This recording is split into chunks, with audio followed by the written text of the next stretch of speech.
আসসালামু আলাইকুম।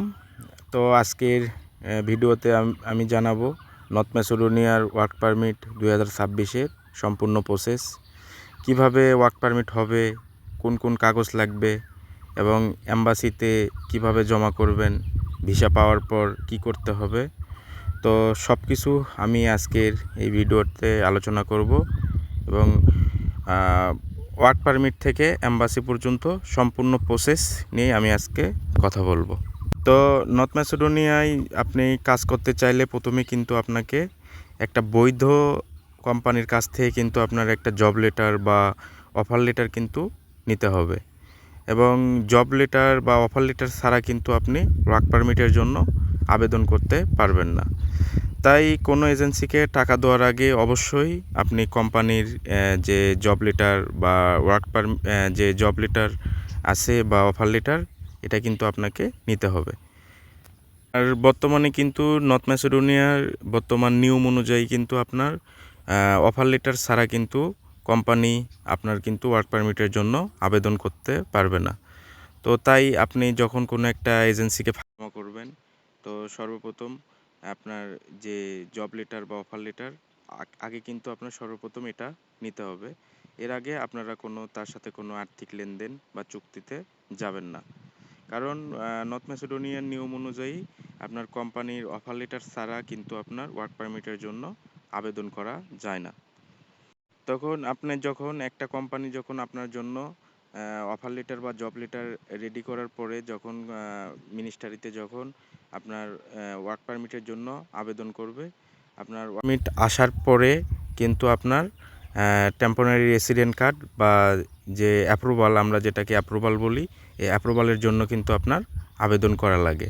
তো একটা কোম্পানি থেকে কিন্তু আপনার অফার লেটার আসতে সময় লাগে আপনার 15 দিন এবং আর ওয়ার্ক পারমিটের জন্য যখন আবেদন করে সেক্ষেত্রে কিন্তু দেখা যায় আপনার 30 থেকে 45 দিনের মতো কিন্তু সময় লাগে। আর যখন আপনি সেই ওয়ার্ক পারমিট পাওয়ার পরে কিন্তু আপনার যখন অ্যাপ্রুভালের জন্য আবেদন করবে, সে টিআরপি অ্যাপ্রুভাল কিন্তু আপনার ওয়ার্ক পারমিটের সাথেই কিন্তু আপনার বের হয়। আর আপনারা হয়তো বা জানেন আপনার যে অ্যাপ্রুভাল কিন্তু সাধারণত 1 পেজের হয়ে থাকে। তো আপনি যখন আপনার অ্যাপ্রুভাল হওয়ার পরে কিন্তু আপনার যেসব সাধারণভাবে যেসব কাগজপত্রের প্রয়োজন, সেটা হলো 1 নম্বরে আপনার থাকবে যে বৈধ পাসপোর্ট। এই পাসপোর্টে কিন্তু আপনার মেয়াদ প্রায় ধরেন আপনার 2 বছর, কিন্তু ম্যাক্সিমাম 2 বছর মেয়াদ থাকতে হবে। তারপরে যে আপনি যে অফার লেটার, চাকরির যে অফার লেটার, সেই অফার লেটার কিন্তু আপনাকে থাকতে হবে। তারপরে ওয়ার্ক পারমিট, তারপরে আপনার পাসপোর্ট সাইজের ছবি, পুলিশ ক্লিয়ারেন্স, স্বাস্থ্য বিমা এবং আপনি যে কোম্পানি আপনাকে নিয়ে যাচ্ছে সে কোম্পানির যে থাকার যে বর্তমান ঠিকানা। আর যদি আপনার দেখা গেল একটা কোম্পানি ভেদে আপনার অনেক সময় শিক্ষাগত যোগ্যতার সার্টিফিকেটও কিন্তু লাগে। তো এম্বাসি এই অতিরিক্ত যদি আপনার কাগজ কিন্তু আপনার কাছ থেকে চাইতে পারে বা আপনার এজেন্সির কাছ থেকে চাইতে পারে। তো পরে যখন আপনার এইগুলো সব কিছু আপনার যদি জমা দেওয়ার পরে কিন্তু আপনার অ্যাপ্রুভাল বা পাসপোর্ট বা এই প্রয়োজনীয় যে ডকুমেন্টসগুলো আছে এগুলো নিয়ে কিন্তু আপনার ইন্ডিয়াতে যেহেতু আমাদের বর্তমানে বাংলাদেশে নর্থ ম্যাসেডোনিয়ার কোনো এম্বাসি কিন্তু বর্তমানে নাই। এক্ষেত্রে দেখা যায় যে আপনার যখন অ্যাপ্রুভাল হওয়ার পরে কিন্তু অ্যাপ্রুভালটা কিন্তু ডিএসএলের মাধ্যমে আপনার কিন্তু নর্থ ম্যাসেডোনিয়া যে ইন্ডিয়ার যে এম্বাসি আছে নয়াদিল্লিতে, এখানে কিন্তু পাঠানো হয়। এখানে পাঠানোর পরে আপনার সেখানে কিন্তু একটা ভিসার কিন্তু একটা নির্দিষ্ট ফি জমা দেওয়া লাগে। তো অনেক ভাই আমাকে প্রশ্ন করেন যে ভাই আমি এখানে এম্বাসিতে যখন আমার যে অ্যাপ্রুভাল আসার পরে এম্বাসিতে আপনার কতদিন সময় লাগে। তো যখন আপনার ওখানে নর্থ ম্যাসেডোনিয়া থেকে যখন আপনার অ্যাপ্রুভাল বা ওয়ার্ক পারমিট যখন বের হওয়ার পরে এটা কিন্তু ইন্ডিয়াতে আপনার ডিএসএল করতে আপনার সর্বোচ্চ 1 সপ্তাহের মতো সময় লাগে এটা ডিএসএল করে আসতে। এরপরে সেখানে থাকা যে আপনার এজেন্সির যে লোক, এনারা কিন্তু এখন বর্তমানে নর্থ ম্যাসেডোনিয়ার ক্ষেত্রে কিন্তু আপনার এম্বাসি ফেস করা লাগে না। অনেক সময় আপনার অথরাইজের মাধ্যমে কিন্তু ভিসা করা যাচ্ছে নর্থ ম্যাসেডোনিয়ার ক্ষেত্রে। তো এখানে আপনার যে অ্যাপ্রুভাল ইন্ডিয়া আসার পরে আপনার যে বৈধ পাসপোর্ট, তারপরে পাসপোর্ট সাইজের ছবি, তারপরে আপনার প্রয়োজনীয় যেগুলো কাগজপত্র, এগুলো সহ কিন্তু আপনার দিল্লিতে আপনার একটা এম্বাসি ফি দিয়ে কিন্তু সেখানে জমা করা লাগে। তো অনেক ভাই আমাকে বললেন যে ভাই ইন্ডিয়াতে আপনার যদি যে অ্যাপ্রুভাল জমা করলে আপনার কতদিনে স্ট্যাম্পিং হয় বা কতদিন আমার পাসপোর্টে ভিসা লাগে। তো এটা একটি গুরুত্বপূর্ণ প্রশ্ন। তো আমার জানা মতে আমি যতটুকু জানি যে আপনার দিল্লিতে যেদিন আপনার জমা করবে সেদিন থেকে আপনার 7 থেকে 14 কার্যদিবসের মধ্যে কিন্তু তারা আপনার পাসপোর্টে কিন্তু ভিসার স্টিকার কিন্তু লাগাই দিয়ে থাকে।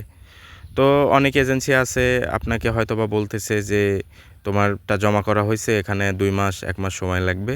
তো যখন আপনার যদি এইরকমভাবে বলে তখন আপনি তাদের বুঝে নেবেন যে তা আপনার সাথে প্রতারণা করা হচ্ছে। কারণ আমার জানা মতে দিল্লিতে যে আপনার যে এম্বাসি নয়াদিল্লিতে যে এম্বাসি আছে নর্থ ম্যাসেডোনিয়ার, সেখানে আপনার যদি আপনার অ্যাপ্রুভাল বা আপনার ওয়ার্ক পারমিট, জব লেটার আপনি যদি 100% যদি ঠিক থাকে, আপনার যদি কোনো ঝামেলা না থাকে, বৈধ কোনো ওয়ার্ক পারমিট থাকে, তাহলে দেখা যায় যে আপনার সর্বোচ্চ হলো 1 সপ্তাহের মধ্যে কিন্তু আপনার ভিসা স্ট্যাম্পিং দিয়ে থাকে। আর সেখান থেকে কিন্তু আপনি পরবর্তীতে আপনার যে এজেন্সি দিল্লি থেকে কিন্তু আপনার ডেলিভারি নেওয়ার পরে কিন্তু বাংলাদেশে আসতে সর্বোচ্চ হলেও আপনার 2 দিন থেকে 3 দিন সময় লাগে। তো আপনার যখন বাংলাদেশে আসার পরে কিন্তু আপনার টোটালি আর এখানে কিন্তু কোনো কাজ নাই। এখন তারপরে কিন্তু আপনার বর্তমানে যে যখন আপনার পাসপোর্টটা বাংলাদেশে আসবে, পাসপোর্ট আসার পরে কিন্তু আপনি তখন একটা বিএমইটি 3 দিনের একটা বিএমইটি ট্রেনিং করার পরে আপনি সার্টিফিকেট নিয়ে কিন্তু মেন পাওয়ার করলেই কিন্তু আপনার কাজ সম্পূর্ণ কমপ্লিট। এখন তারপরে আপনার যে কোনো দিন আপনার এজেন্সির সাথে কথা বলে আপনি কিন্তু ফ্লাইট নিয়ে কিন্তু ম্যাসেডোনিয়া যেতে পারবেন। তো তার আগে সবারকে একটা কথাই বলি যে যখন আপনি ফ্লাইটের যে বিষয়টি, আপনি কিন্তু নর্থ ম্যাসেডোনিয়ার এম্বাসি থেকে কিন্তু আপনাকে মাত্র 3 মাসের একটি মেয়াদের কিন্তু আপনাকে ভিসা দিতে হয় এবং এই ভিসার মেয়াদ কিন্তু আপনাকে 1.5 মাস থাকাকালীন কিন্তু আপনাকে ম্যাসেডোনিয়াতে যাইতে হবে। তো আমার মতে আপনারা যখন আপনার স্ট্যাম্পিং হয়ে যাওয়ার পরে আপনারা সর্বোচ্চ চেষ্টা করবেন যে 1 মাসের মধ্যেই আপনারা ফ্লাইট করানো। কারণ এখানে কিন্তু আপনি ফ্লাইট করে ওখানে যাওয়ার পরে কিন্তু আপনার আরও অনেক কিন্তু আপনাদের কাজ থাকে। যেমন ওখানে যাওয়ার পরে কিন্তু আপনাদেরকে কিন্তু ফিঙ্গারপ্রিন্ট বা বায়োমেট্রিক ফিঙ্গারপ্রিন্ট ওখানে মিনিস্ট্রিতে গিয়ে কিন্তু দিতে হবে। আর যদি আপনি বায়োমেট্রিক ফিঙ্গারপ্রিন্ট যদি আপনি না দেন, সেক্ষেত্রে কিন্তু আপনি পরবর্তীতে টিআরসি পাবেন না। আর নর্থ ম্যাসেডোনিয়ার নিয়ম অনুযায়ী আপনার ভিসার মেয়াদ কমপক্ষে হলো 1 মাস আগে কিন্তু আপনাকে এই টিআরসির জন্য কিন্তু ফিঙ্গারপ্রিন্ট দিতে হবে। তো অনেক এজেন্সি আছে হয়তো বা আপনাদেরকে বলে যে তোমার 3 মাসের ভিসা, আমি তোমাকে ভিসার মেয়াদ শেষ হওয়ার আগে তোমাকে আমি পাঠাই দিলেই হলো, তোমার এত টেনশন কী জন্য। তো তখনই বুঝে নেবেন যে আপনার সাথে কোনো বাটপারি হচ্ছে। বা যদি